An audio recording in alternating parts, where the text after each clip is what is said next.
संत रामपाल जी महाराज एक ऐसे महान संत जिन्होंने अपनी सतभक्ति, तत्व ज्ञान, करुणा और सेवा के बल पर समाज में नई मिसाल कायम की है। संत रामपाल जी महाराज की अगुवाई में उनके सभी सतलोक आश्रमों से समाज कल्याण के अद्भुत कार्यों ने समाज को सुनहरे भविष्य की एक नई उम्मीद दिखाई है। संत रामपाल जी महाराज से नाम दीक्षा लेने के बाद लाखों लोगों की लाइलाज बीमारियां जैसे कैंसर, एड्स आदि ठीक हुई। संत जी के ज्ञान से प्रेरित होकर उनके अनुयायियों ने लाखों यूनिट रक्तदान किया। संत जी ने लाखों बहन बेटियों का दहेज मुक्त विवाह करवाया।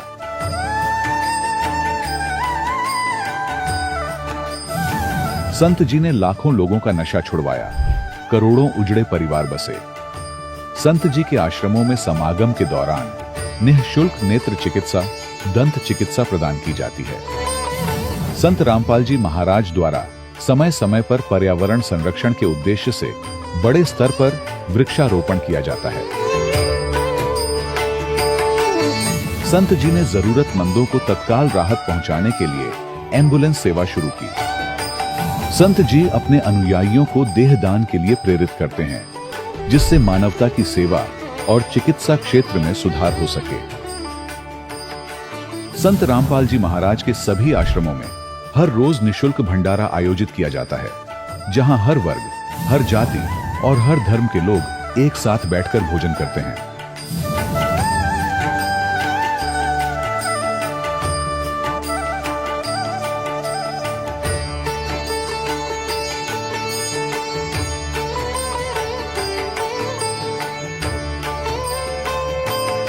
संत रामपाल जी महाराज के आश्रम में हजारों बुजुर्गों को सम्मान और प्यार के साथ जीवन जीने का अवसर मिलता है।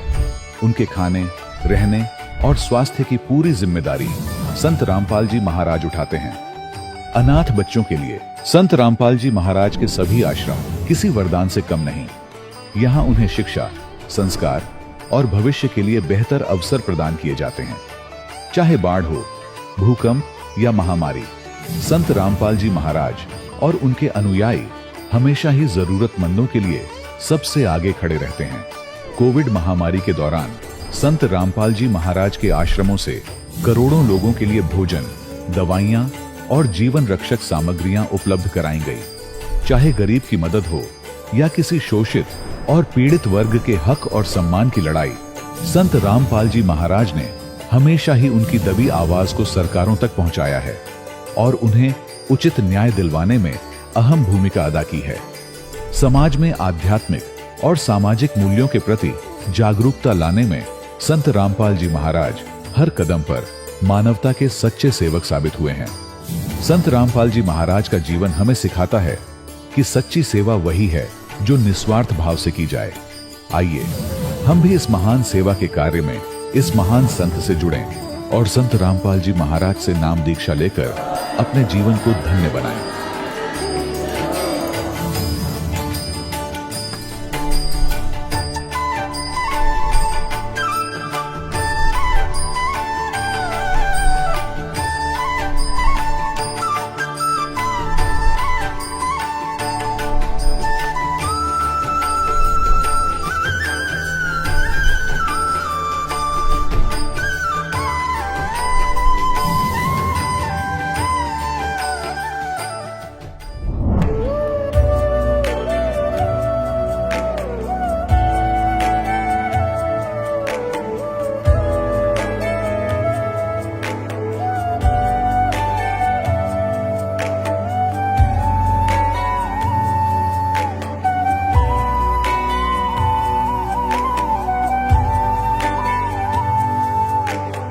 कौन ब्रह्मा का पिता है, कौन विष्णु की मां, शंकर का दादा कौन है, हमको दे बता।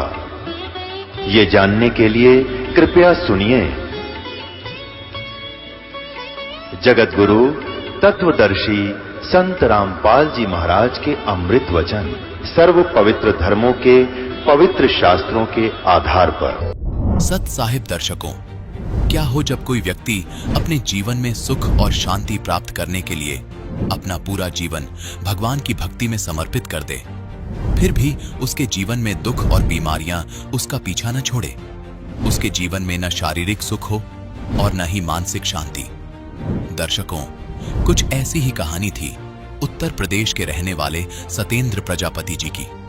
सतेंद्र जी ने बचपन से ही अनेकों प्रकार की भक्ति साधनाएं अपनाई, लेकिन इसके बावजूद भी सतेंद्र जी के हाथ सिर्फ निराशा ही लगी। लेकिन आज सतेंद्र जी का कहना है कि जब से मैंने संत रामपाल जी महाराज की शरण ग्रहण की है, तब से मेरा जीवन पूर्ण रूप से बदल गया है। मेरी और मेरे परिवार की बीमारियां समाप्त हो गई हैं। यह सब मेरे गुरुजी संत रामपाल जी महाराज जी द्वारा दी गई शास्त्रानुकूल भक्ति साधना का ही परिणाम है। दर्शकों, आखिर सतेंद्र प्रजापति जी ऐसा क्यों कह रहे हैं? इसके पीछे की सच्चाई क्या है? आइए सुनते हैं सतेंद्र जी की कहानी उन्हीं की जुबानी। सर नमस्कार। जी नमस्कार। सर क्या नाम है आपका? जी मेरा नाम सतेंद्र प्रजापति है। सतेंद्र जी कहाँ से आए आप?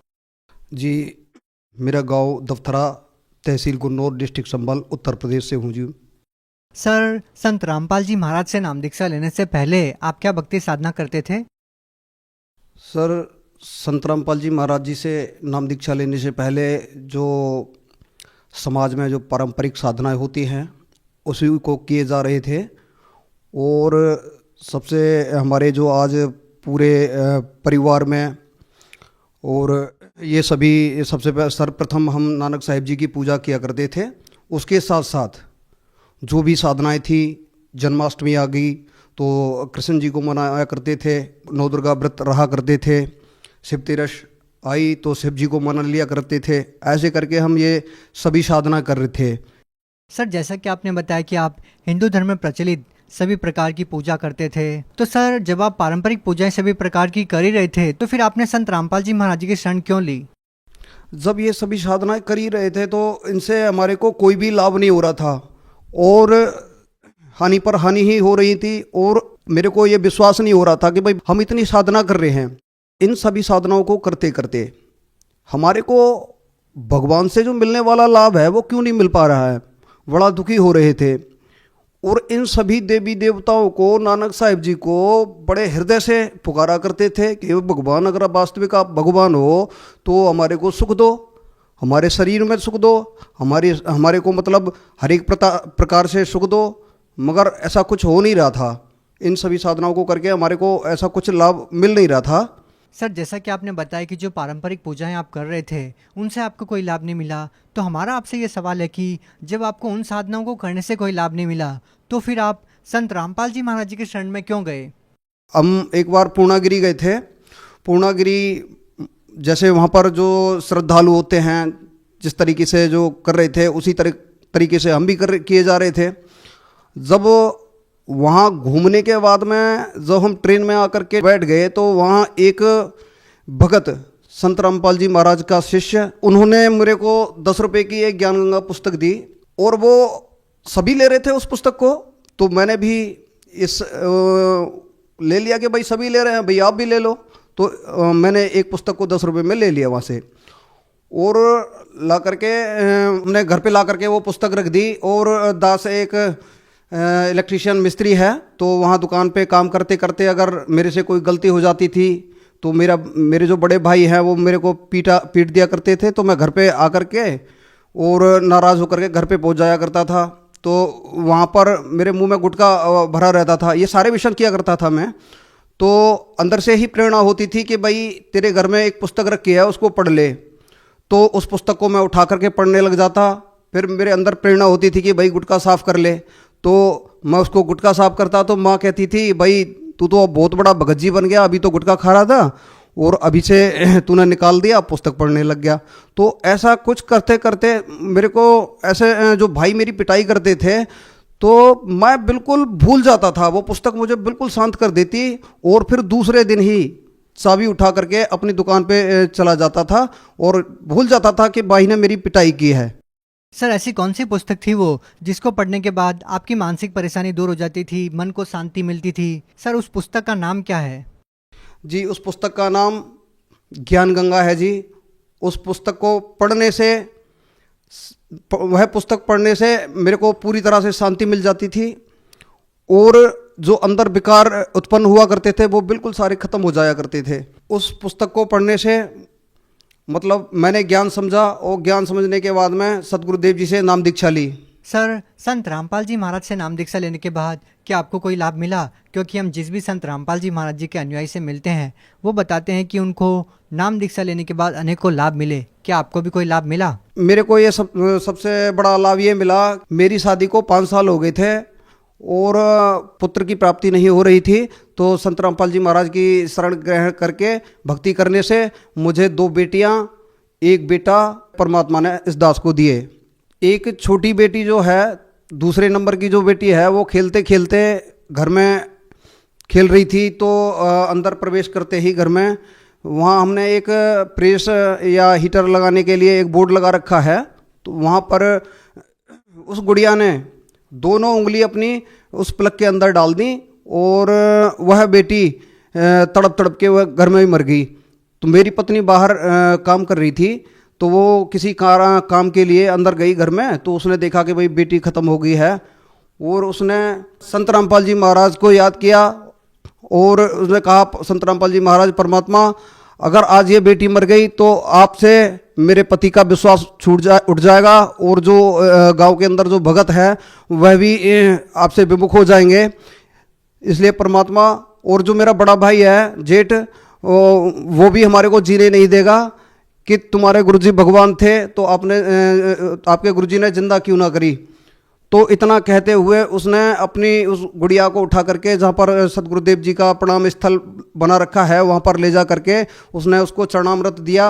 तो कुछ क्षण बाद वह बेटी उठ के खड़ी हो गई और गुरुजी की जहाँ पर तस्वीर लगी हुई थी वहाँ पर इशारा करके कहने लगी कि बाबा ने मुझे बचा लिया। बाबा गुरुजी की तस्वीर के सामने हाथ उठा करके कह रही थी, बाबा ने मुझे बचा लिया। और जी दास के साथ बहुत बार एक्सीडेंट भी हुआ है, परमात्मा ने उस एक्सीडेंट को भी बहुत हल्के में ही टाल दिया है। एक बार हम अपनी बाइक से आ रहे थे तो सामने बिल्कुल रास्ता खाली था, एक चौराहा था, नरेनी चौराहा, तो वहाँ पर हम बिल्कुल रास्ता साफ नज़र आ रहा था, तो हमने सोचा कि शायद निकल जाएंगे। फिर एक तफाक से एक रोडवेज आ गई। रोडवेज निकलते निकलते हमारी 90 की स्पीड पे बाइक थी, तो रोडवेज के पिछले हिस्से में जा करके लग गई। बहुत बड़ी टक्कर लगने के बावजूद भी संत रामपाल जी महाराज ने की दया से इस दास को वहाँ भी जीवन दान मिला। मोटरसाइकिल की सारी जो आगे का पहिया जो होता है वो सारा कुछ ख़त्म हो गया था, वहाँ पे हमारी मौत हो जानी थी। वहाँ पर भी संत रामपाल जी महाराज ने बड़ी दया करी और इस दास को जीवन दान दिया। संत रामपाल जी महाराज जी से नाम दीक्षा लेने से पहले मैं सभी विकार किया करता था, बीड़ी, सिगरेट, भांग, शराब, तम्बाकू, ये सारे व्यसन किया करता था। संत रामपाल जी महाराज से नाम उपदेश लेने के बाद में ये सारी बिल्कुल छूमंतर हो गई। फिर उस दिन से आज तक मैंने कोई नशा नहीं किया है जी। सर, एक व्यक्ति के जीवन में इतना बड़ा परिवर्तन कैसे आता है कि उनका सालों का नशा संत रामपाल जी महाराज जी से नाम दीक्षा लेते ही छूट जाता है? सर, क्या कारण है? संत रामपाल जी महाराज जो मंत्र देते हैं इन सभी भगवानों के, उन मंत्रों में इतनी पावर है कि उन मंत्रों के जाप से ये अपने आप ये सारे विकार दूर हो जाते हैं। फिर चाह कर के भी कोई व्यक्ति इन व्यसनों को दोबारा नहीं कर पाता।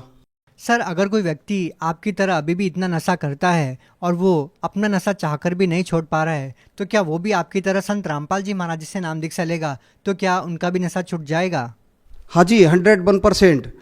कोई भी व्यक्ति कितना भी बड़ा नशेड़ी क्यों ना हो, नशे की तो बात छोड़ो, नाम दीक्षा लेने के बाद में कोई भी व्यक्ति चाहे कितना भी कर्जे में डूब गया हो, चाहे कितना भी बड़ा नशेड़ी हो, या किसी को कोई भी कितनी भी बड़ी बीमारी क्यों ना हो, संत रामपाल जी महाराज से नाम उपदेश लेकर भक्ति करने से सारे दुख दूर हो जाते हैं और परमात्मा मोक्ष भी प्रदान करते हैं।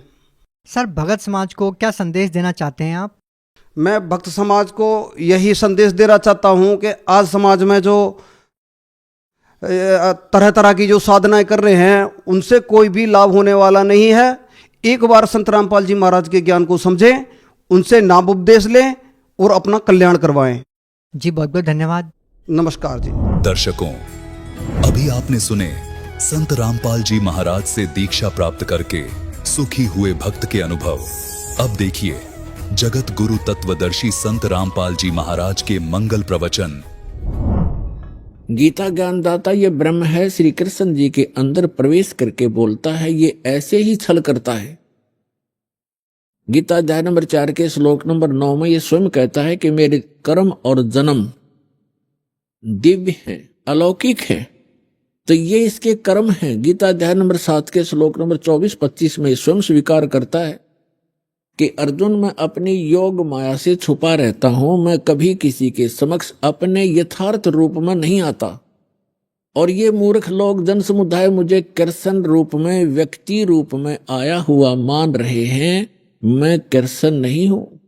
केवल भूत की तरह, प्रेत की तरह बोल रहा था उसके अंदर कि मैं कृष्ण नहीं हूं, मैं तो अपनी योग माया से छुपा रहता हूं। गीता अध्याय नंबर 11 के श्लोक नंबर 32 में कहता है कि अर्जुन, मैं काल हूं और अब मैं परवर्त हुआ हूं, अब आया हूं। श्री कृष्ण जी तो पहले विद्यमान थे, उन्होंने पहले कभी अपने आप को काल नहीं कहा और उसके बाद फिर कभी अपने जीवन में अपने आप को काल नहीं कहा।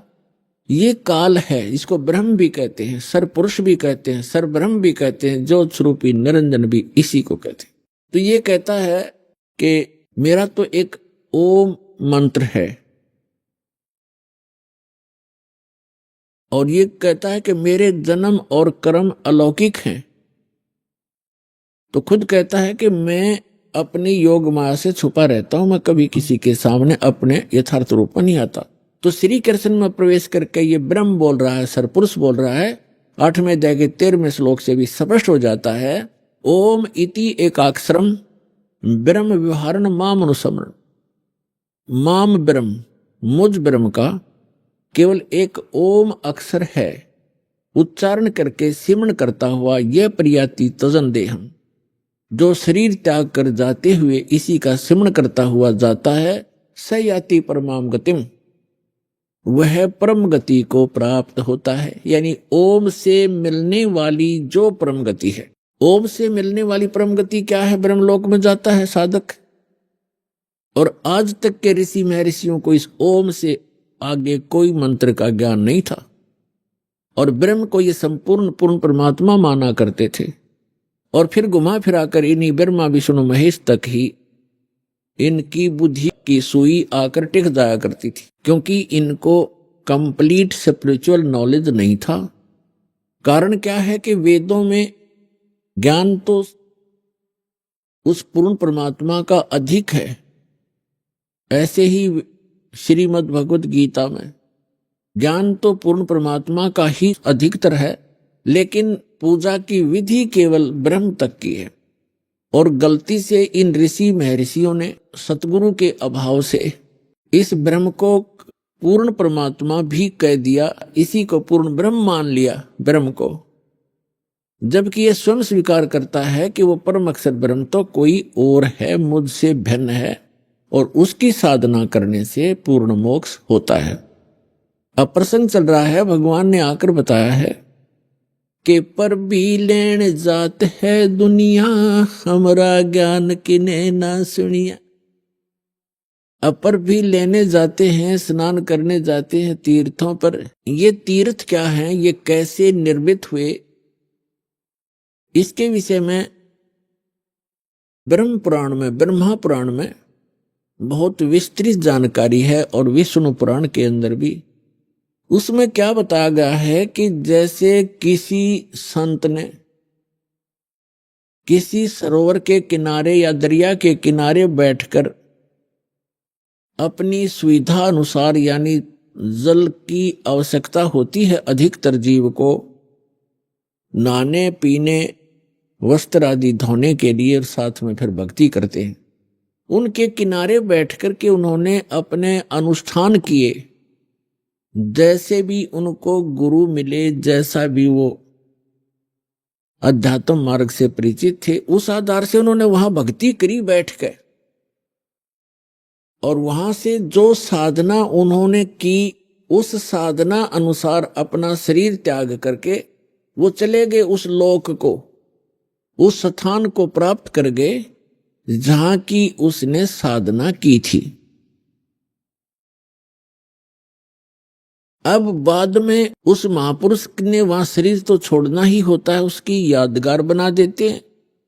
और फिर जनता होती है वो उससे प्रभावित होती है, क्योंकि वो साधना करते करते अपनी उस पूंजी में से अन्य किसी को आशीर्वाद, दुआ या बद दुआ दे करके वो प्रभावित अवश्य कर लेता है, जिस कारण से वहां आसपास की जनता उस साधक से बहुत प्रभावित हो जाती है। उसके बाद उसकी मृत्यु के उपरांत वहां एक उसकी समाधि बना देते हैं, वहां पूजाएं शुरू कर देते हैं और फिर वहां उसके मत्था टेकने लग जाते हैं और उसको तीर्थ नाम दे दिया जाता है। अब पुण्यात्मा परमात्मा ने आके ये निष्कर्ष दिया है कि जैसे अमरनाथ कैसे बना, अमरनाथ की स्थापना कैसे हुई, ये कैसे वेल नोन हुआ, सुप्रसिद्ध क्यों हुआ। भगवान शिव ने पार्वती जी को ये अनमोल मंत्र दिया था जिससे मोक्ष संभव है। और वो कौन सा मंत्र दिया था? जो 5 नाम का ये दास आपको देता है प्रथम मंत्र में। बीच बीच के जो 5 मंत्र हैं, ये शिव जी ने इस मंत्र का ज्ञान था और इसी को ये अमर मंत्र मानता था। एक तो पुण्यात्माओं, हमें कंप्लीट स्पिरिचुअल नॉलेज ना होने से, संपूर्ण अध्यात्म ज्ञान ना होने से हम इन नकली संतों के द्वारा घने भ्रमित हो गए। हम क्या सोचते हैं कि गुरुजी ने मंत्र दे दिया, नाम दीक्षा दे दी, और फिर क्या होता है, उन भ्रमित लोगों के पास जाकर के आप उनसे फिर प्रभावित हो जाते हो, जिनको कंप्लीट स्पिरिचुअल नॉलेज नहीं है, जिनको पूर्ण अध्यात्म ज्ञान नहीं है। तो वो क्या पूछते हैं आपसे कि आपने दीक्षा ली है वहां से बरवाला से, कितने दिन हो गए? 1 महीना, 2 महीने, 1 वर्ष, 2 वर्ष, जैसा भी जिसको। फिर वो पूछते हैं क्या आपको भगवान दिखाई देते हैं, भगवान के दर्शन होते हैं? अब आपके पास इसका कोई उत्तर नहीं। तो पुण्यात्माओं, कहने का भाव ये है कि दास जो आज प्रसंग आपके समक्ष स्पष्ट करना चाहता है, एक विषय स्पष्ट करना चाहता है कि मोक्ष की प्राप्ति परमात्मा के दर्शन से नहीं, उस परमात्मा के मंत्र से होती है। पहले तो ये प्रसंग स्पष्ट करते हैं कि अमरनाथ की स्थापना कैसे हुई। पुण्यात्माओं, हमने पुराण बहुत पढ़ी हैं, पवित्र पुराण, लेकिन हमारे धर्म गुरु कोई निष्कर्ष हमें निकाल कर दे नहीं पाए, और जिस कारण से हम ऐसे उन कथाओं को याद अवश्य कर लेते थे, लेकिन हमें उनका कोई सिर पैर का पता नहीं था। जैसे पार्वती जी के 107 जन्म हो चुके थे, 108वां जन्म वो जी रही थी। भगवान शंकर वही होते थे, उनकी तब तक मृत्यु नहीं हुई थी, और पार्वती जी की 107 बार मृत्यु हो चुकी थी। और भगवान शिव जब पार्वती जी की मृत्यु होती थी बड़े व्याकुल होते थे, उनका बहुत बुरा हाल हो जाता था उस पार्वती की मृत्यु के उपरांत, उसके वियोग में। एक समय की बात है कि भगवान श्री राम वनवास के अंदर सीता जी के अपहरण के उपरांत वृक्षों से डकरा रहा था, रो रहा था, सीता की खोज पूछ रहा था, मृगों से लिपट रहा था। ऊपर से आसमान से पार्वती और शिव देख रहे थे। भगवान शिव ने श्री रामचंद्र जी अर्थात विष्णु जी को प्रणाम किया। पार्वती जी ने देखा कि किसको प्रणाम कर रहे हैं, नीचे एक व्यक्ति रो रहा है पृथ्वी पर। पार्वती जी ने पूछा आप किसको प्रणाम कर रहे हो? भगवान शिव ने कहा कि नीचे देखो, ये भगवान को प्रणाम कर रहा हूं कि वो व्यक्ति रो रहा है। पार्वती ने पूछा कि हाँ, ये भगवान है, परमात्मा है। पार्वती जी कहने लगी, भगवान और रो रहा है? भगवान कैसे हो सकता है जो ऐसे डकरा रहा है जनसाधारण की तरह? यानी विष्णु जी थे वो, और विष्णु जी भगवान शिव के बड़े भाई हैं। अपने बड़े भाई को वो नमस्कार कर रहे थे। पार्वती जी ने नमस्कार नहीं किया और कहा, मैं इसकी परीक्षा लूंगी और सीता रूप बना कर जाऊंगी। यदि ये मुझे पहचान लेंगे तो मैं मान लूंगी कि ये भगवान है। भगवान शिव ने कहा कि यह गलती मत करना, यदि तू सीता रूप बना लेगी तो मेरे काम की नहीं रहेगी। उस समय तो पार्वती जी ने कह दिया कि नहीं जाऊंगी, परीक्षा नहीं लूंगी। कुछ ही देर के बाद भगवान शिव के इधर उधर होते ही सीता रूप धारण किया और भगवान राम के सामने खड़ी होगी जाकर के। अब भगवान रामचंद्र जी ने कहा कि हे दक्ष पुत्री, हे दक्ष की बेटी, भगवान शिव को कहां छोड़ाई, अकेली क्यों आ गई? इस बात से वो इतना शर्मिंदा होगी। फिर प्रणाम किया कि भगवान शिव आपको ठीक ही प्रणाम कर रहे थे, आप तो सचमुच जानी जान हो। अब देखो पुण्यात्माओं, इस काल के जाल को समझना। श्रीमद् भगवत गीता में ये गीता ज्ञानदाता काल है, ब्रह्मा विष्णु महेश का पिता है, 21 ब्रह्मांड का स्वामी है।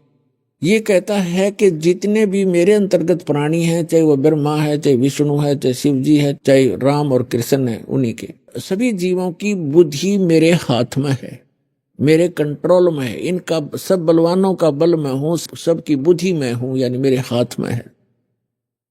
अब देखो, इस काल ने उस समय तो भगवान श्री राम की बुद्धि ऑन कर दी, जिस समय पार्वती को पहचान लिया कि सीता नहीं है तू, और उधर से अपनी पत्नी का पता नहीं उसको, उसने कौन उठा ले गया, तो खाक जानी जान था यो। तो ये सब खेल इस काल के हाथ में है। जैसे जब महाभारत का युद्ध करवाना था, उस समय अर्जुन में ताकत दे दी, एक का मारा था तीर 20 में का निकल जा था, नरसंहार करवा दिया, उसका बैड अकाउंट बनवा दिया। फिर वही अर्जुन जिस समय भगवान श्री कृष्ण जी की मृत्यु हो गई थी और सभी यादव, भगवान श्री कृष्ण का पूरा कुल आपस में लड़का मर गया था, कटके कत्लेआम कर दिया था। 56 करोड़ यादव दुर्वासा जी के श्राप से आपस में लड़ मरे थे। कोई नर यादव शेष नहीं था उस द्वारकापुरी में, कैर टूट गया।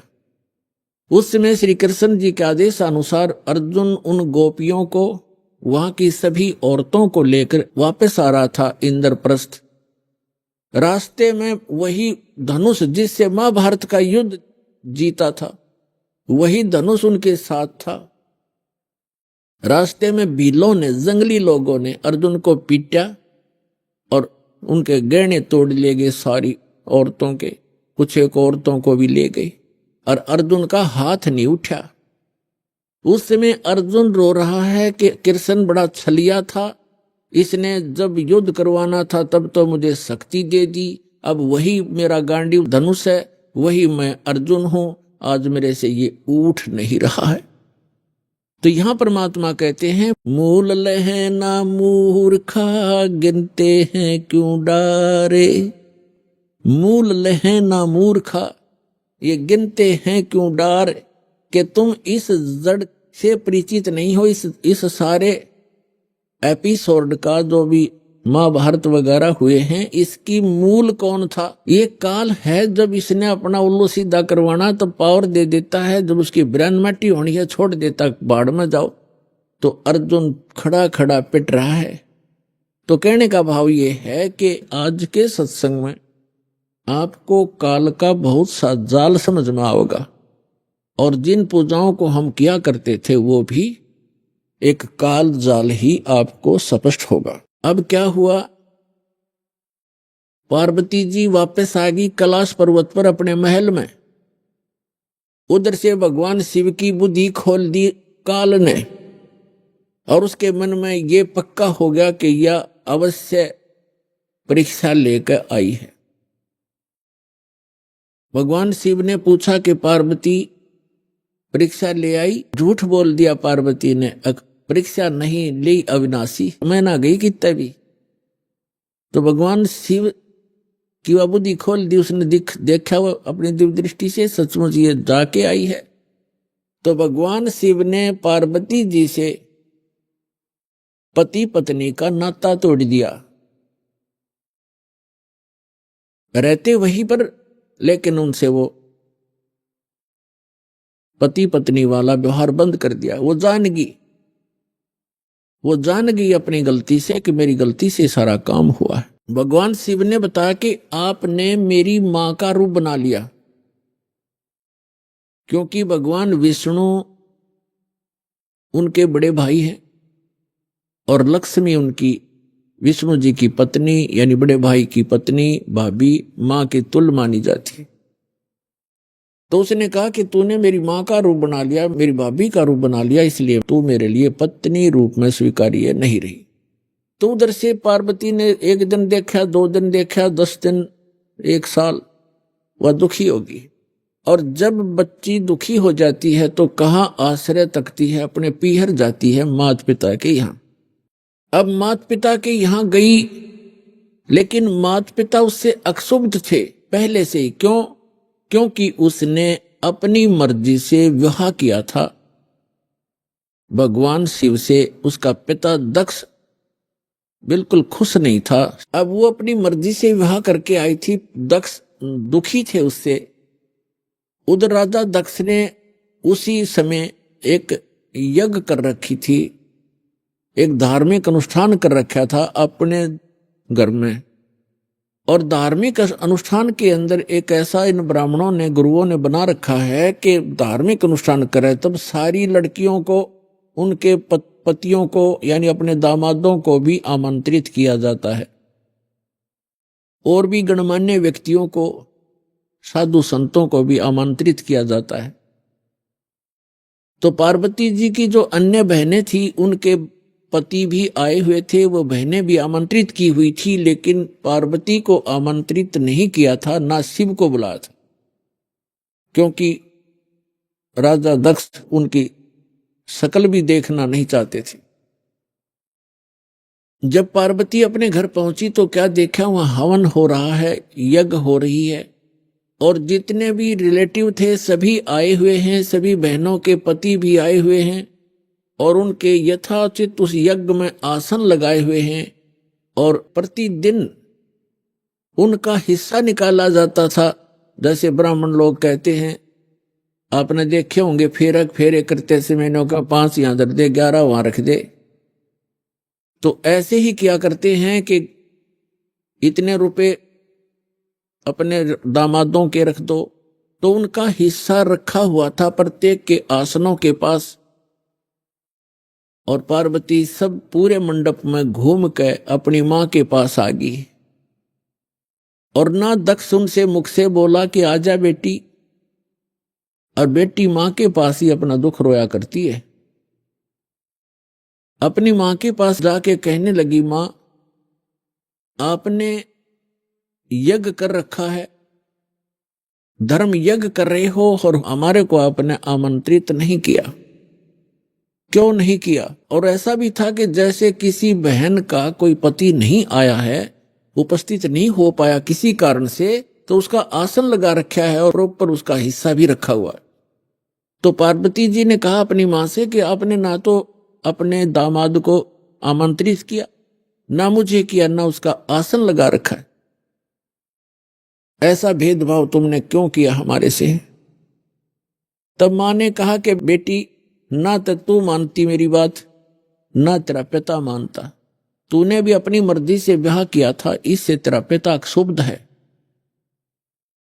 और ये इस कारण से तुम्हें बुलाया नहीं। तो पार्वती जी ने अपने पिता से प्रश्न किया कि आपने न तो अपना दामाद बुलाया, ना मुझे आमंत्रित किया, क्या मैं आपकी बेटी नहीं? तो दक्ष ने कहा कि मैं ना तेरी सूरत देखना चाहता हूं और ना उस सर्प लपेटे हुए व्यक्ति को बुलाकर अपनी बेइज्जती करवाना चाहता हूं। और आपको किसने बुलाया, यहां पर आप जा सकती हैं। इस अपमान को वो पार्वती सहन नहीं कर सकी और एक बहुत बड़ा हवन कुंड बना रखा था को 7-8 फुट नीचा, क्योंकि राजा का यज्ञ ब्राह्मण कुंड से अपने घर से डालना था कि घेर कर लकड़ और सोआ बरबर कड़छे घेरे पूरे लोटे के लोटे और डीक बड़ा हवन की। तो पार्वती ने कहा कि मैं करवाती हूं तेरा यज्ञ संपूर्ण। ऐसा क्षुब्ध हुई, इतना गुस्सा मान के और हवन कुंड में छलांग लगा कर जल गई। जल्दी सी हवन कुंड को बुझाया गया, तुरंत ही उसको निकाला गया, सारा शरीर जल गया लेकिन अस्थि पिंजर शेष रह गया। भगवान शिव को पता चला, ये बहुत लंबी कथा है। भगवान शिव ने फिर अपने ससुर का सिर भी काट दिया था। तो फिर क्या हुआ कि भगवान शिव जब आए तो उसने उस पार्वती के कंकाल को, जो केवल अस्थि पंजर था पूरे बॉडी का, उसको पार्वती जान के मोहवश इतना अंधे हो गए और उसको सीने से लगाकर 10,000 वर्ष तक पार्वती पार्वती करते फिरते रहे। एक दिन भगवान ने सुदर्शन चक्र से उस पार्वती के टुकड़े टुकड़े कर दिए, उस अस्थि पिंजर के। तो उसके विषय में बताते हैं कि जहां नैन गिरे वहां नैना देवी, जहां धड़ गिरी उसकी वहां पर वैष्णो देवी। ऐसे वैष्णो देवी और नैना देवी की स्थापना हुई क्योंकि वहां पार्ट्स ऑफ द बॉडी को, शरीर के अंगों को, जहां नैन गिरी थी वहां उनकी समाधि दे दी और उसकी एक यादगार बना दी कि यहां पर ऐसी घटना घटी थी, कहीं आने वाले समय में कोई इन ऐतिहासिक और पौराणिक बातों को झूठा ना सिद्ध कर दे, इसलिए वो यादगार बनाई थी। और आज वहां पूजाएं शुरू होगी। ऐसी जहां धड़ गिरा था वहां पर वैष्णो देवी बना दी, एक यादगार बना दी और उसको मंदिर का रूप दे दिया, जैसे कि आने वाले समय में ये चिन्ह बना रहे, ये अवशेष बने रहे। इस प्रकार ये हमारे धार्मिक तीर्थ बने। हम फिर जाने लगे, वहां श्रद्धा से मत्था टेकने लगे, दान दक्षिणा करने लगे, फिर पुजारी बैठा दिए, अब वही घंटी बजा के हम कल्याण मोक्ष समझने लगे। तो अध्यात्म ज्ञानहीनता के कारण हम ऐसा कर रहे थे, ये डले ढो रहे थे। अब जो प्रसंग चल रहा है कि पार्वती जी का फिर नेक्स्ट जन्म जब हुआ, हिमालय के जन्म हुआ और शिव से विवाह हुआ। और भगवान शिव क्या करते थे कि जितनी बार भी पार्वती की मृत्यु हुई, उनके कंकाल को यानी रूंड को, इस हड्डी के सिर के ऊपरले हिस्से को वो निकाल लेते थे और उसको एक धागे में डाल करके रखते थे, ताकि वो गिनती करते थे कि कितनी बार इसकी मृत्यु होगी। 107 कंकाल सिर के भगवान शिव ने टांग रखे थे डोरी में, रस्सी में। और पार्वती पूछा करती थी कि ये क्या है, तो शिव जी टाल मटोल कर दिया करते थे कि ये मेरा कुछ अपना अनुष्ठान है, तू मत बोल। भगवान शिव ने बहुत बार पार्वती जी से कहा था कि आप भक्ति किया करो, देखो मैं भी करता हूं। तो पार्वती जी कहा करती थी कि मुझे तो भगवान मिल गए हैं, आप देव के देव महादेव हो, मुझे क्या जरूरत है भक्ति करने की। भगवान शिव बहुत समझाया करते थे कि जीव को भक्ति अवश्य करनी चाहिए, साधना करनी चाहिए, उस परमात्मा की भक्ति करो। लेकिन उस पार्वती का गला या बात उतरा नहीं करती। पुण्यात्माओं, जिस प्राणी को सुख गणा है वो सुख इस प्राणी का महादुश्मन है। कबीर साहब कहते हैं, सुख के माथे पत्थर पड़ो जिसते नाम हृदय ते जावे, और बलिहारी व दुख के जो पल पल नाम रटावे। तो पार्वती को इतना सुख था, सभी देवी देव हाथ जोड़ा करते थे और सर्व ऐश्वर्य उपलब्ध थे, तो उसने क्या जरूरत थी भक्ति करने की। तो इसलिए भगवान शिव के पास जो मंत्र था वो स्वयं जाप करते थे, वो पार्वती जी को मंत्र बताया नहीं। एक दिन भगवान शिव सैर सपट्टे को गए हुए थे बाहर, पीछे से नारद जी आ गए और नारद जी बोले कि हे माता, आप जन्म और मरण के दुख को सहन कर रही हो और आपके घर में एक ऐसी अनमोल वस्तु है जिसके सेवन करने से आपका ये जन्म और मृत्यु मिट सकता है। पार्वती जी ने पूछा कि भाई नारद, ऐसी कौन सी वस्तु है, मुझे तो मालूम नहीं। उस नारद जी ने बताया कि भगवान शिव के पास एक मंत्र है, अमर मंत्र, और वो किसी को नहीं बताते और स्वयं मंत्र का जाप करते हैं, जिस कारण से वो अमर हैं। और उस मंत्र के अभाव से आप जन्म और मृत्यु को प्राप्त होते रहते हो। आपका 108वां जन्म है और भगवान शिव कांस्टेंट चल रहे हैं। और ये जितने भी ये कंकाल टंगे हुए हैं सिर के, रूंड तेरे, ये आपके हैं। आप 107 बार मर चुकी हो, 107 बार ही आपने भगवान शिव को ही वर रूप में चुना है। 107 जन्म आपके हो चुके, 108वां चल रहा है। तो पार्वती जी का यह बात खटकेगी कि सचमुच ये मेरे ही सिर हैं, अगर आपके ही हैं ये। लेकिन ये बात गले नहीं उतरे कि भगवान शिव के पास ऐसा मंत्र और मुझे ना देवे, क्योंकि वो मुझे बहुत प्यार करते हैं, मेरे लिए वो सर्वस्व सौंप सकते हैं, सब कुछ दे सकते हैं। ये नहीं हो सकता नारद जी। नारद जी कहने लगे कि देख ले माता, अभी तक आपने उनको एज ए हस्बैंड ट्रीट किया है, एज ए गॉड ट्रीट नहीं किया। अभी तक आपने उसको पति रूप में व्यवहार किया है, आपने उनको भगवान नहीं समझा। और जब तक आपके हृदय में यह डिमांड नहीं होएगी, जैसे गॉड गुरु जो होते हैं वो भगवान के तुल्य ही माने जाते, तो भगवान शिव उस समय इस मंत्र के प्रदान करने वाले गुरु थे। तो नारद जी तक कह के चले गए। अब पार्वती की नींद हराम होगी कि भगवान को आने दे, और मुझसे कोई अवश्य कोई ऐसी गलती बनी है जो ऐसी वस्तु को मुझसे छुपा रखा है, मैं अवश्य अभाग्नि कोई गलती कर रही होंगी। एकदम नम्रता आई।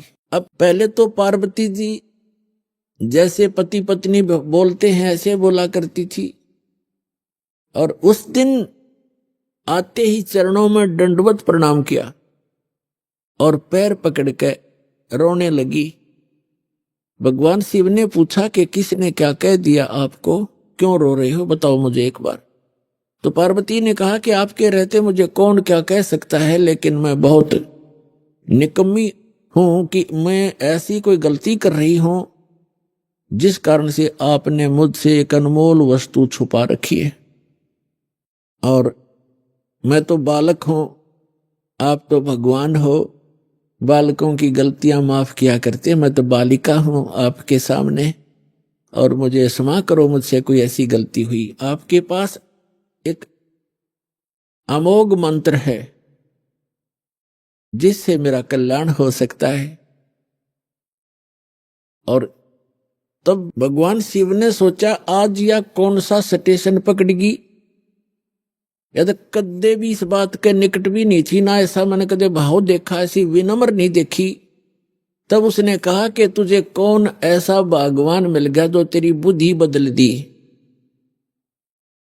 ये तेरे सतर का ज्ञान नहीं पार्वती, तेरी बुद्धि को मैं खूब जानता हूं। तब पार्वती जी ने कहा कि नारद जी आए थे, उन्होंने मुझे बताया है कि ये जितने भी ये कंकाल टंगे हुए इस माला में, ये मेरे सिर के, मेरे मुंह के रुंड, ये मेरे ही बताए हैं। अभी आपने सुने संत रामपाल जी महाराज के मंगल प्रवचन। आइए अब सुनते हैं संत रामपाल जी महाराज से नाम दीक्षा लेकर सतभक्ति करके अद्भुत लाभ प्राप्त करने वाले अनुयायी के विचार। दर्शकों, मनुष्य अपने जीवन में आध्यात्मिक सुख व शांति के लिए हर संभव प्रयास करता है, लेकिन जब उसे सही भक्ति मार्ग नहीं मिलता तो वह निराश होकर मानसिक तनाव का शिकार हो जाता है। दर्शकों, ऐसी ही कहानी थी उत्तराखंड की रहने वाली सृष्टि धवन जी की। सृष्टि जी अपने जीवन में कई प्रकार की भक्ति साधनाएं किया करती थी। इन्होंने अनेकों प्रकार के जाप भी किए, व्रत भी रखे, लेकिन इसके बावजूद भी सृष्टि जी को जीवन में कोई सुख शांति नहीं मिली। लेकिन दर्शकों, आज सृष्टि जी का कहना है कि जब से मैंने संत रामपाल जी महाराज से नाम दीक्षा ली है, तब से मेरी जिंदगी पूर्ण रूप से बदल गई है। दर्शकों, आखिर संत रामपाल जी महाराज ने सृष्टि जी को कौन सी जड़ी दे दी कि वो संत रामपाल जी महाराज का इतना गुणगान कर रही हैं? आखिर इसके पीछे की सच्चाई क्या है? आइए सुनते हैं सृष्टि जी की कहानी, उन्हीं की जुबानी। नमस्कार जी। नमस्कार सर। क्या नाम है जी आपका? सृष्टि धवन। सृष्टि जी, आप कहाँ से हैं? उत्तराखंड काशीपुर से हूँ जी। संत रामपाल जी महाराज से नाम दीक्षा आपने कब ली? जनवरी 2014 में। सृष्टि जी, क्या आपने कोई भक्ति साधनाएं भी की हैं? भक्ति साधना हम जैसे सभी देवी देवताओं की हमारे समाज में, हिंदू समाज में चलती है, वो सब करते थे। और साथ साथ जो मेरे पापा थे वो कबीरपंथी जलंधर पंजाब से जुड़े हुए थे वहाँ से, लेकिन वहाँ से भक्ति करते थे, कोई लाभ नहीं मिलता था। पापा को बहुत दिक्कत आती थी और वहाँ पे जो भी वो भक्ति साधना बताते थे वो यथार्थ नहीं थी। ऐसे अब हम संत रामपाल जी महाराज जी की शरण में आए हैं तो हमें पता चला है कि जो भी हमारे कबीर सागर में लिखा हुआ है वो सब वो भक्ति नहीं बताते थे हमें जलंधर पंजाब में। फिर भी लेकिन हम उनकी भक्ति करते थे उस टाइम, हमें क्योंकि ज्ञान नहीं था। और जो मेरी मम्मी हैं वो कामा मथुरा में वहाँ पे जाती थी और उनसे नाम दीक्षा ली हुई थी, लेकिन तब भी हमारे घर की जो कंडीशन थी बहुत बुरी थी, फाइनेंशियल कंडीशन भी बहुत बुरी थी और मेरे पापा हमेशा बीमार रहते थे। तो फिर आप संत रामपाल जी महाराज जी की शरण में कैसे गए, क्या कारण रहा? जैसे मेरे पापा हमेशा से धार्मिक उन्हें धर्म में इंटरेस्ट था, तो पापा सत्संग सुनते थे टीवी पे। एक दिन पापा ने लगा लिया तो उस पर संत रामपाल जी महाराज जी का सत्संग आ रहा था। पापा सत्संग देखते थे, जैसे हम तो छोटे थे, हमें कोई इतना ज्ञान नहीं था उस टाइम पे, छोटे थे हम, तो पापा सत्संग देखते थे और सुनते थे बहुत ध्यान से। और सत्संग सुन के जो नीचे नंबर्स आते हैं वहाँ से पापा ने ज्ञान गंगा बुक मंगाई, संत रामपाल जी द्वारा लिखित बुक ज्ञान गंगा। तो जैसे पापा ने मंगाई, 2011 में मंगाई पापा ने, तो पापा ने धीरे धीरे उस बुक को पढ़ा और जो लास्ट में उसमें लाभ दिए होते हैं, जैसे संत रामपाल जी के जो शिष्य हैं उन्हें बहुत सारे लाभ देते हैं जो यथार्थ भक्ति करने से मिलते हैं हमें, तो पापा ने वो पढ़े। जैसे पापा बहुत बीमार रहते थे हमेशा की तरह, तो जो लाभ पड़े पापा को थोड़ा सा विश्वास हुआ, क्योंकि हर जगह भटक चुके थे हम, कोई भी धार्मिक स्थल नहीं छोड़ा होगा पापा ने जाने गए, इवन नेपाल तक गए हैं पापा अपनी बीमारी का इलाज करवाने के लिए। और गुरुद्वारे भी जाते थे, मंदिर में भी हर जगह जाते थे, या कोई भी धार्मिक कोई भी प्रोग्राम होता था जलंधर पंजाब में भी हर पूर्णमासी को जाते थे। लेकिन तब भी हमेशा पापा मेरे बीमार रहते थे और घर की आर्थिक स्थिति बहुत बुरी थी, उन्हें माइग्रेन की प्रॉब्लम थी। डॉक्टर्स ने कह दिया था कि हमेशा दवाई लेनी पड़ेगी माइग्रेन की, वरना माइग्रेन की तो की ऐसी प्रॉब्लम है ये ऐसे ठीक नहीं होती है। जैसे हम समाज में भी देखते हैं, किसी को भी माइग्रेन की प्रॉब्लम होती है तो आसानी से ठीक नहीं हो पाती है, और मेरे पापा को भी डॉक्टर्स ने कह दिया था माइग्रेन की प्रॉब्लम है तो हमेशा दवाई लेनी पड़ेगी।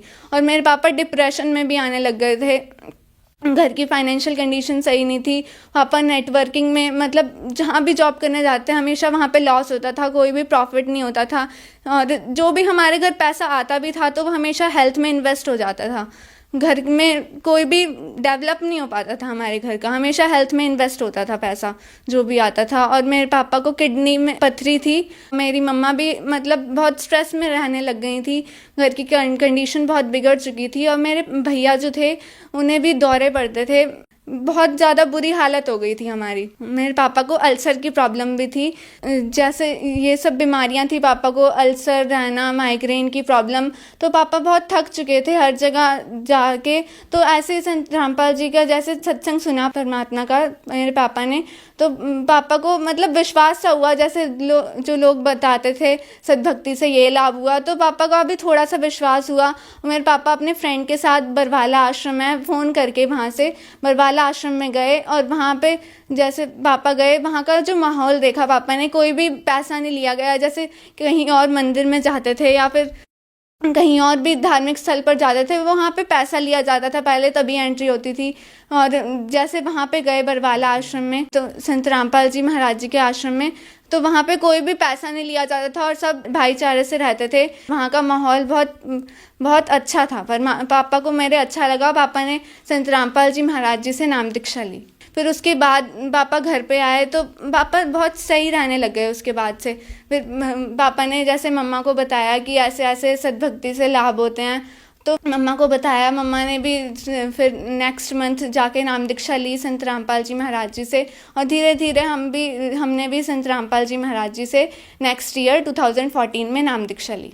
सृष्टि जी, संत रामपाल जी महाराज से नाम दीक्षा लेने के बाद क्या आपको लाभ भी मिले? माइग्रेन की प्रॉब्लम थी, अल्सर्स थे और किडनी में पथरी थी मेरे पापा के। और जैसे संत रामपाल जी महाराज जी से नाम दीक्षा ली तो पापा की जो भी बीमारियां थी वो सब ठीक हो गई। और जैसे पहले हमारे घर में पैसा टिकता नहीं था, हमेशा हेल्थ में इन्वेस्ट होता था पैसा, और अब जो है संत रामपाल जी महाराज जी की शरण में आने के बाद हमारे घर की कंडीशन अब बहुत अच्छी हो गई है। और मेरे भैया को जैसे पहले दौरे पड़ते थे, अब संत रामपाल जी महाराज जी की शरण में आने के बाद अब वो बिल्कुल सही हैं, उन्हें कोई भी प्रॉब्लम नहीं है। संत रामपाल जी महाराज जी की शरण में आने के बाद अब वो कोई भी दिक्कत नहीं है। संत रामपाल जी महाराज जी द्वारा दी गई सद्भक्ति से अब वो बिल्कुल ठीक हैं और हमारी आर्थिक स्थिति भी घर की बहुत सही हो गई है। हमारा घर जब बन रहा था तो उस टाइम सीढ़ियाँ जैसे बन रही थी, तो मेरी बहन और मैं वहाँ पे सीढ़ियों के नीचे बैठे हुए थे, तो सीढ़ियाँ गिरी, हमारे ऊपर गिरी, वो जो भी ईंट होती हैं हमारे ऊपर गिरी और हमें कोई भी चोट नहीं आई, सिर्फ हल्की सी खरोच आई थी यहाँ पे।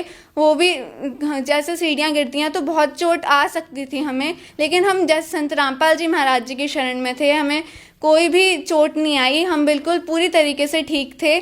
संत रामपाल जी महाराज जी की दिए गई सद्भक्ति से ये सब संभव हुआ और हमें आध्यात्मिक लाभ हुआ। सृष्टि जी, आप ही बता रही हैं कि संत रामपाल जी महाराज जी की शरण में आने के बाद आपको बहुत सारे लाभ मिले, तो जो दर्शक आज आपको देख रहे हैं उनके लिए आप क्या कहना चाहेंगी?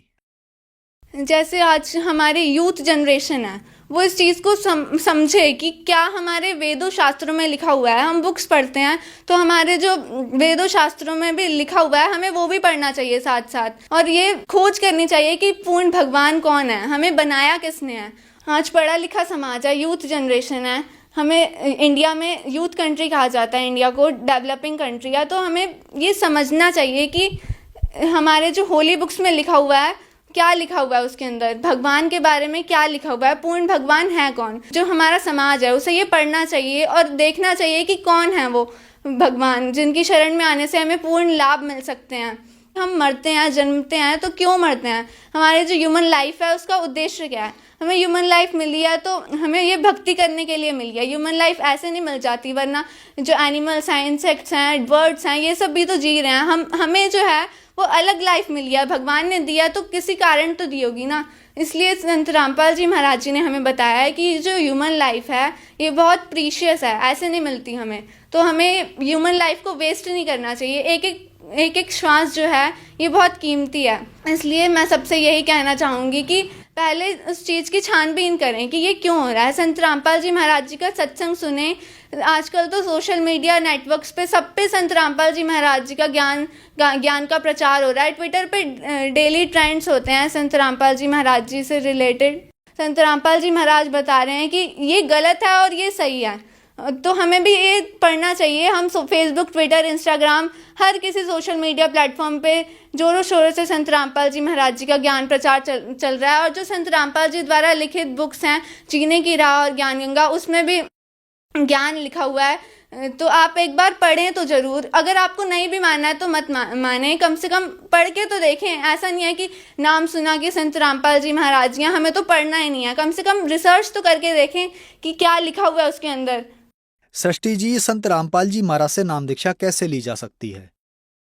जैसे संत रामपाल जी महाराज जी का सत्संग आता है और यूट्यूब, सोशल मीडिया, हर किसी पे संत रामपाल जी महाराज जी का ज्ञान प्रचार चल रहा है, तो आप उस पर एक नंबर्स लिखे होंगे, या फिर वेबसाइट है संत रामपाल जी महाराज जी की supremegod.org या www.jagatgururampalji.org। आप उस पर विजिट करके बुक्स मंगा सकते हैं पहले, या फिर ज्ञान समझिए, उसके बाद नाम दीक्षा लीजिए। आपको जो अगर कुछ भी विश्वास लगता है कि भगवान है इस धरती पे और वो कबीर साहिब जी हैं, और तो आप बुक्स को पढ़ें, पहले सत्संग सुने, फिर उनसे रिसर्च करके अच्छे से नाम दीक्षा तब लें। धन्यवाद जी। धन्यवाद। संत रामपाल जी महाराज एक ऐसे महान संत जिन्होंने अपनी सतभक्ति, तत्व ज्ञान, करुणा और सेवा के बल पर समाज में नई मिसाल कायम की है। संत रामपाल जी महाराज की अगुवाई में उनके सभी सतलोक आश्रमों से समाज कल्याण के अद्भुत कार्यों ने समाज को सुनहरे भविष्य की एक नई उम्मीद दिखाई है। संत रामपाल जी महाराज से नाम दीक्षा लेने के बाद लाखों लोगों की लाइलाज बीमारियां जैसे कैंसर, एड्स आदि ठीक हुई। संत जी के ज्ञान से प्रेरित होकर उनके अनुयायियों ने लाखों यूनिट रक्तदान किया। संत जी ने लाखों बहन बेटियों का दहेज मुक्त विवाह करवाया।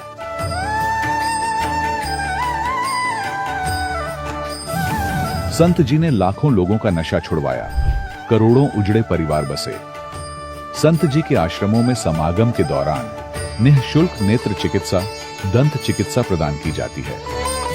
संत रामपाल जी महाराज द्वारा समय समय पर पर्यावरण संरक्षण के उद्देश्य से बड़े स्तर पर वृक्षारोपण किया जाता है।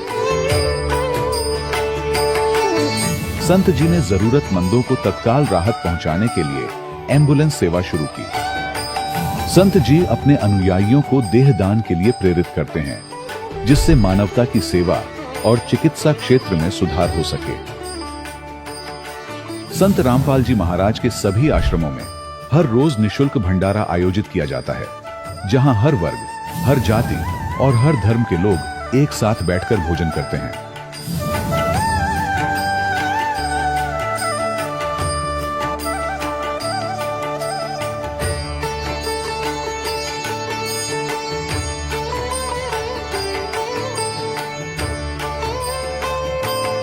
संत रामपाल जी महाराज के आश्रम में हजारों बुजुर्गों को सम्मान और प्यार के साथ जीवन जीने का अवसर मिलता है। उनके खाने, रहने और स्वास्थ्य की पूरी जिम्मेदारी संत रामपाल जी महाराज उठाते हैं। अनाथ बच्चों के लिए संत रामपाल जी महाराज के सभी आश्रम किसी वरदान से कम नहीं। यहाँ उन्हें शिक्षा, संस्कार और भविष्य के लिए बेहतर अवसर प्रदान किए जाते हैं। चाहे बाढ़ हो, भूकंप या महामारी, संत रामपाल जी महाराज और उनके अनुयायी हमेशा ही जरूरतमंदों के लिए सबसे आगे खड़े रहते हैं। कोविड महामारी के दौरान संत रामपाल जी महाराज के आश्रमों से करोड़ों लोगों के लिए भोजन, दवाइयां और जीवन रक्षक सामग्रियां उपलब्ध कराई गई। चाहे गरीब की मदद हो या किसी शोषित और पीड़ित वर्ग के हक और सम्मान की लड़ाई, संत रामपाल जी महाराज ने हमेशा ही उनकी दबी आवाज को सरकारों तक पहुंचाया है और उन्हें उचित न्याय दिलवाने में अहम भूमिका अदा की है। समाज में आध्यात्मिक और सामाजिक मूल्यों के प्रति जागरूकता लाने में संत रामपाल जी महाराज हर कदम पर मानवता के सच्चे सेवक साबित हुए हैं। संत रामपाल जी महाराज का जीवन हमें सिखाता है कि सच्ची सेवा वही है जो निस्वार्थ भाव से की जाए। आइए हम भी इस महान सेवा के कार्य में इस महान संत से जुड़ें और संत रामपाल जी महाराज से नाम दीक्षा लेकर अपने जीवन को धन्य बनाएं।